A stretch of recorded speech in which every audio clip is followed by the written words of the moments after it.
Ndfb সদস্যসকলৰ টোটেল NI কোৰ্টত 8টা case pending হৈ আছে আৰু তেওঁলোকৰ কেছবিলাকৰ বৰ্তমান ষ্টেজ হৈ আছে, সাক্ষীত চলি আছে। যিহেতু Ndfb লগত চৰকাৰৰ চুক্তি হৈ গৈছে, সেই হৈ যোৱাৰ পিছতো এই Ndfb সদস্যৰ ল'ৰাবিলাকক চৰকাৰৰ ফালৰ পৰা এতিয়ালৈকে কোনো ধৰণৰ সহায় কৰা নাই আৰু পলিটিকেলি কোনো অহা নাই। আৰু এই আফচুৰ যিটো তেওঁলোকৰ এটা ছাত্ৰ সন্থাৰ সদস্য থাকে, তেওঁলোকেও সহায় কৰিবলৈ এতিয়ালৈকে আমি দেখা পোৱা নাই। যেহেতু মই তেওঁলোকৰ কেছটো কৰি আছোঁ আৰু তেওঁলোকে সহায় কৰিলে আমি ভাল পাম বুলি আশা কৰিছোঁ। আপুনি কিমান বছৰ থাকে এই হেণ্ডেল? তেওঁলোকৰ কেছ 2015 পৰাই আৰম্ভ হৈছে, আজিলৈকে 8 বছৰ কমপ্লিট হৈছে। এই 8 বছৰে মই তেওঁলোকৰ কেছৰ লগত জড়িত হৈ আছোঁ। এজ এ এডভকেট হিচাপে তেওঁলোকৰ কেছৰ লগত মই জড়িত হৈ আছোঁ।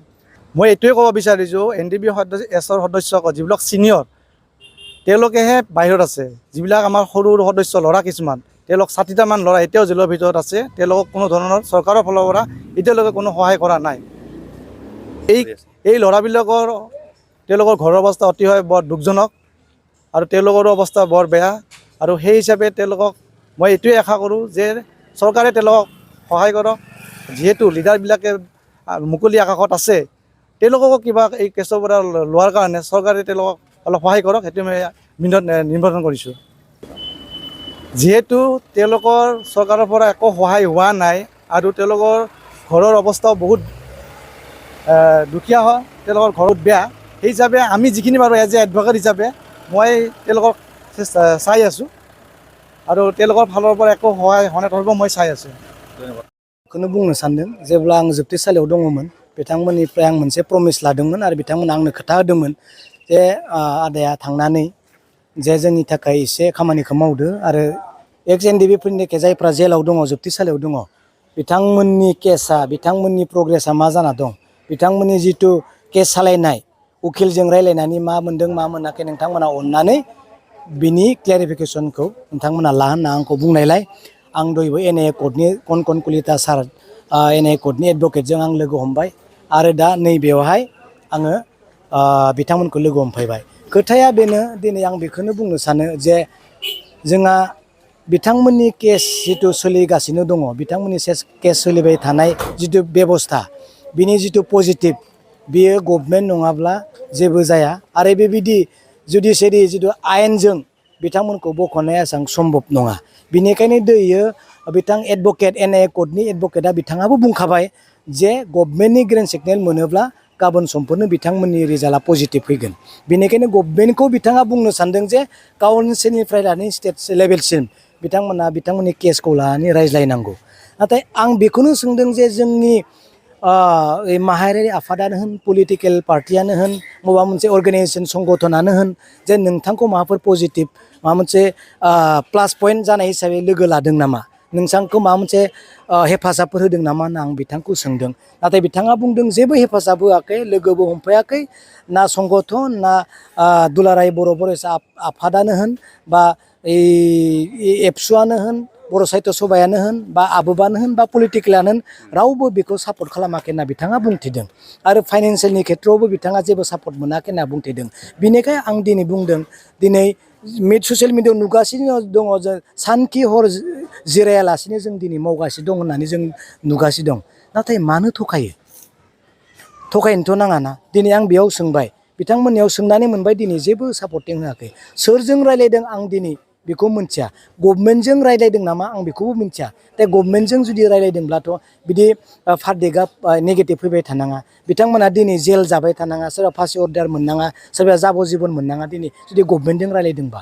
आरो दिनै सासे एडभकेट उकिल जायहा दिनै NIA कर्टनि, बिथांजों जुदि रायज्लायाखैब्ला सोर सानखि हर सोरजों रायलायखो? जुरि जेननायानो बिथां कनकन कलिताजोंसो जागोन, नाथाय दिनै रायज्लायाखै। मानो थगायो? बिदिथ' थगायनो नाङाना। दिनै बिथांमोना नेगासिनो दङ, दिनै सात्र संगठनानो होन, माहारियारि आफादानो होन, बबेबा अर्गानाइजेसनानो होन, पलिटिकेल पार्टियानो होन, बिथांमोना जोंनि जानानै खामानि मावगासिनो दङ होननानै दिनै दासिमबो फोथायनो दङ। एसेबां गोथौ हाखराव बिथांमोना गब'नानै दोङो, जायखौ दिनै जों बोखांनांगोन। दा बोखांग्रा मानसियानो एसेबां गोथौ हाखराव थानायखौ जुदि बोखाङाबा सोर बोखांगोन? बिदि थगायनो नाङाना। हाजार हाजार रायजोनि सिगाङाव दिनै बुंगासिनो दङ, लाख लाख बर' रायजोनि सिगाङाव बुंगासिनो दं जे सानखि हर मावगासिनो दङ होननानै। दिनैथ' दिनै मावैखौसो जों नुदों। सोरजों रायज्लायदों?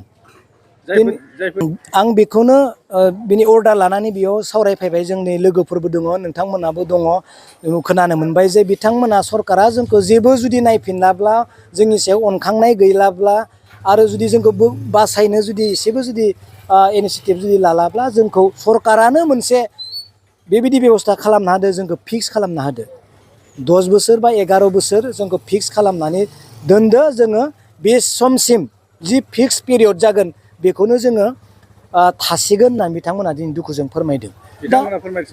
नंगौ नोंथाङा थिगखौनो बुंखांबाय आं बावगारबायमोन जे हिमन्त बिश्व शर्मा साराबो निस्सय बुंदों जे बिथांमोनखौ दिनै बेलाव हगारनोसै होननानै बुंदों होननानै बिथांमोननि खुगाजों बुंदों दिनै नोंथांमोनाबो खोनाबाय अब्ला दिनै मानगोनां डक्टर हिमन्त बिश्व शर्मा साराबो दिनै हगारनो थाखाय बेलाव हगारनो थाखाय जुदि गोसो जाबायब्ला अब्ला सिङाव मा दङ दिनै जों बुजिनानै मोनाखै बिनिखायनो आं दिनै बुंगोन सिगाङाव जा जालांबाय बेखौ दिनै गासैखौ बावगारनानै दिनै हिमन्त बिश्व शर्मा सारा जुदि बेलाव हगारनो नागिरनाय जिथु माबा खोथा होदों बेखौ जोङो दिनै साननानै नायनि आरो जोङो सिगां फारसे आवगायनानै बेखौ जों गभर्नमेन्टजों रायलायनायनि खोथाखौ दिनै जोङो गभर्नमेन्टखौ जोङो बुंनो नागिरदों आरो फिक्स बा फिक्स आरो रिक्स लानो हागोन बा रिक्स लानो हागोन दिनै गभर्नमेन्टआ बेखौ क्लियार खालामना होयोबा बिथांमोना गोजोनगोन।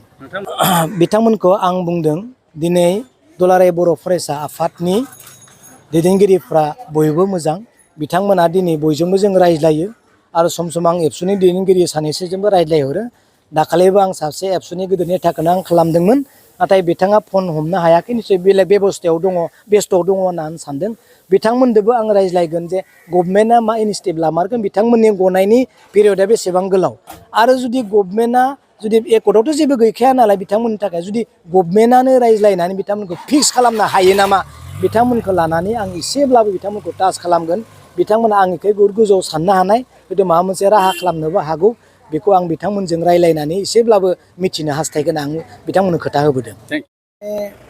তেখেতসকলে মোক খবৰ ল'ব দিলে বুলি কৈছে যেনেকৈ মই জেলত আছিলোঁ তেখেতসকলে কৈছে যে আমাৰ কেছটো অলপ খবৰ ল'ব যিবিলাকে এনে কোডৰ উকিল এডভকেট তেখেতসকলক মানে লগ ধৰি পেলাই সোধক বা কি পৰ্যায়ত আছে প্ৰচিড কি হৈ আছে প্ৰগ্ৰেছ কি হৈ আছে এইবিলাকৰ বিষয়ে আলোচনা কৰিবলৈ মোক তেখেতসকলে জেলতে মোক নিৰ্দেশ দিছিল আৰু এই মৰ্মে মই কণ কলিতা ছাৰক লগ ধৰিব আহিলোঁ যে আমাৰ NDB বিলাকৰ কেছ কি হৈ আছে তেখেতসকলে এতিয়া কৈছে যে নিশ্চয় ক'ব বিচাৰিছে নিশ্চয় যদি গভৰ্নমেণ্টে যদি BTC গভৰ্নমেণ্টে যদি গ্ৰেণ্ড ছিগনেল দিয়ে বা চৰকাৰৰ লগত কথা পাতে নিশ্চয় পজিটিভ আহিব তেখেতলোকে কৰি আছে কিন্তু তেওঁ কৈছে যে নিশ্চয় চৰকাৰৰ পৰা নিশ্চয় পজিটিভ কিবা এটা আহিব লাগিব কাউন্সিলৰ পৰা যিহেতু আমাৰ BTR চুক্তি হৈছে আৰু ৰিফাৰেঞ্চটো নিশ্চয় BTR চুক্তিয়ে আমাৰ ৰিফাৰেঞ্চ নিশ্চয় এইটো কাম হ'ব বুলি মই আশা কৰোঁ। মই সঁচাকৈ গণ্ডা বসুমতাৰীৰ আৰু বুলেট বসুমতাৰীক লগ পাইছিলোঁ জেলত তেখেতসকলে কৈছে যে গোটেই কথাটো মোক মানে এক্সপ্লেইন কৰিছে কি হৈছে কি হোৱা নাই তাৰমানে গোটেই কথাটো মই গম পালোঁ যে কেছ কি হৈছে কি হোৱা নাই আৰু ফাৰ্ডিক হৈ আছে আৰু মানে কথা পাতিও আছে বুলি কৈছে কিন্তু ফাৰ্ডিকহে হৈ আছে এইবিলাকতো মই বিচাৰি মানে জানিবলৈ গম পালোঁ। এতিয়া তেখেতসকলে কোৱা মতে মই চাবলৈ আহিলোঁ মানে অলপ জাজ কৰক আৰু অলপ সহায় কৰক বুজিবলৈ চেষ্টা কৰক আমাৰ কেছবিলাক কি হৈছে এই মৰ্মে মই মানে ইয়াতে আহিব লগা হৈছে। এইটোতো আৰু কি ক'ম শান্তি চুক্তি হোৱাৰ পিছতো যিহেতু এতিয়া NDB গোটেই মানে কেডাৰবিলাকে ৰঞ্জন ডিমাৰীৰ লগত এতিয়া আছে এইটোতো মানে ক'বলৈ দুখ লাগে এইটো হ'ব নালাগিছিল নিশ্চয় কিবা এটা ইণ্টাৰনেলি কিবা এটা মানে নিগুৰ তত্ত্ব থাকিব পাৰে এইটোতো আৰু আমি কেনেকৈ গম পাম কিন্তু এইটোৱে জানো আমি যে শান্তি চুক্তি হোৱাৰ পিছত তেখেতলোকে বাহিৰত আহিব লাগিছিল বুলি আমি গম পাওঁ আৰু জানো।